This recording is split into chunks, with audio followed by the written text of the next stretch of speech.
Hi, my loves. Join me, let it go from around the way where we have culture, conversation, and community. And I hope you all are well this beautiful Thursday. Okay, I'm coming to you with some quick commentary. But before I do, I want to invite you all to like and subscribe to the channel. I know a few of us are new here. Hey, girl, hey, I appreciate you so much. Because at the end, I'm trying to get to that 10K by the end of the day, period. So thank you so much for subscribing to the channel and liking the content. So I wanted to kind of get into a couple of things. I'm sitting over here, minding my business on this beautiful Thursday. And, I first want to say that I'm never above reproach, y'all. I feel like a lot of content creators come on with the idea of, I'm here. And if you don't like it, you can just unsubscribe and, have this kind of attitude in the air. That's not who I am in real life. I'm always about learning and growing. And in the vein of that, y'all, I am maybe wanting to kind of just talk about some things in regards to Jada Pinkett Smith in this whole Will Smith situation. Now, if you are not new here, then I often give my commentary when it relates to Jada or when it relates to Will Smith. Because at the end of the day, I'm from the generation of thinking that Jada and Will, I want that Will love, that Jada and Viv love, or whatever J. Cole we talking about. I'm definitely one of those girls. So I think that I, at some point, was very, very super critical of Jada. And I have no issue admitting that. I am over here and I'm reading her book, Worthy. And y'all, I am blown away by the level of transparency, her storytelling, and just the ability to kind of relate. So I'm like, let me pop in, because I know some of the girls are into certain, similar things. Like I know that a few people had hit me up about the book that I was reading, When Chicken Heads Come to Roost, which so good, chef's kiss. But I'm listening to this situation or this book called Worthy by Jada Pinkett Smith, and it's just unbelievable. So the first thing that I wanted to kind of get into is about her relationship with Tupac. Obviously, I felt like she was just using him as the clickbait and using him as, something that's salacious or, we all want to know about. And I really feel like, y'all, I'm eating my words over here, because the way she explained, or at least up until this point in the book, now, if y'all have read it or listened to it, please drop down in the comments and let me know if things are going to go, left. Because I can make a video about that too. If there is interest, I will do like a thorough book review, but this is for the girls who like to read, who want to know, or don't really feel like reading. I just want to know what's happening. So Jada was like a fully bona fide, gangster girl, gangster boo in the late 80s, early 90s or whatever. And she was, peddling, the cocoa. All right. She was in love with the cocoa, and she was in Baltimore. Now, I know we all have seen The Wire, in what she described in her book was no TV show was able to fully capture what it was that was transpiring, the epidemic of substance abuse, the distribution of drugs in those impoverished neighborhoods. And also give a little backstory, because she was not a girl that was impoverished in the way that one might think that she was coming up in Baltimore. Now, what happened was she was struck by, or she calls herself an orphan because her mother was suffering from substance abuse. And I talk about this often with my friends.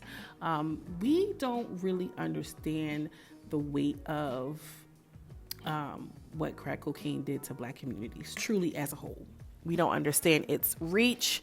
Although I did see a meme the other day that cracked me up. Like, y'all, we have to be mindful that we are dealing with remnants of people grew up in the crack era. It's a real thing.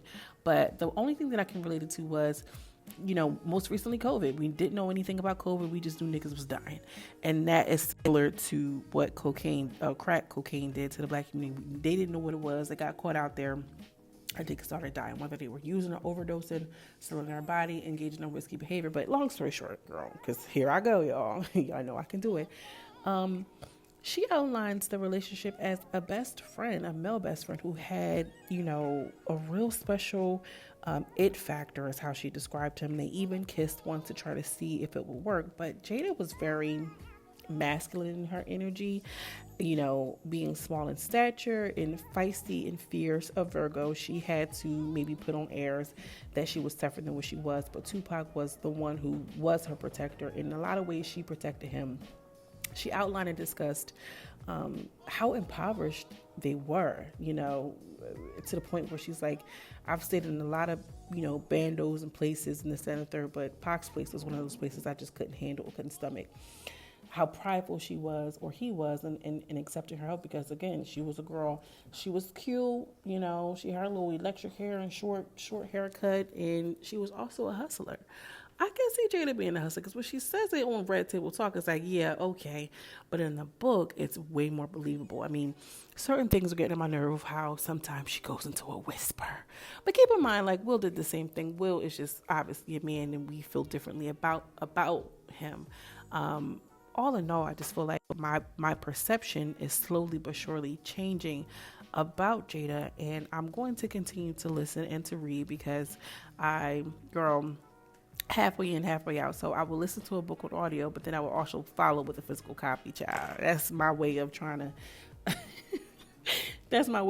just, keep my mind active and up to par. But I'm really curious to learn more about her situation and dynamic with Pac, because before, in a lot of ways, she was coming to his aid by buying him an outfit from the Gap, because he had one sweater and 2 pairs of pants, is what she listed as his inventory of clothing. I love how she expressed that people that grew up in that era, although maybe had parents who were alive, they were orphans. That is really something that's striking. Substance abuse is something that has plagued my family generationally. It's something that I'm just genuinely, in the words of Tanya. Okay, shout out to Tanya. We ain't seen Tanya since Bolo. Since that episode of Bolo aired. Genuinely interested in substance abuse and how it really kind of wrecked our communities and the fallout of that.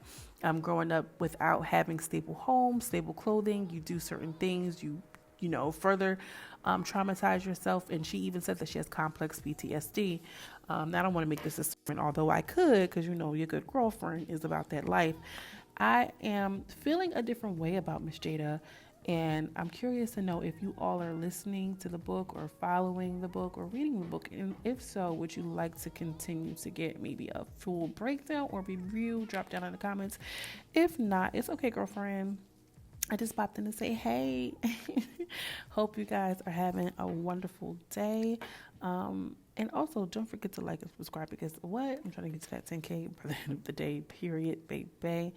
I'm going to go, because I don't want to make this a rambling video. Y'all know I can, but I won't. As always, I'm sending you much love and much light, and I will see you in the next video. Peace.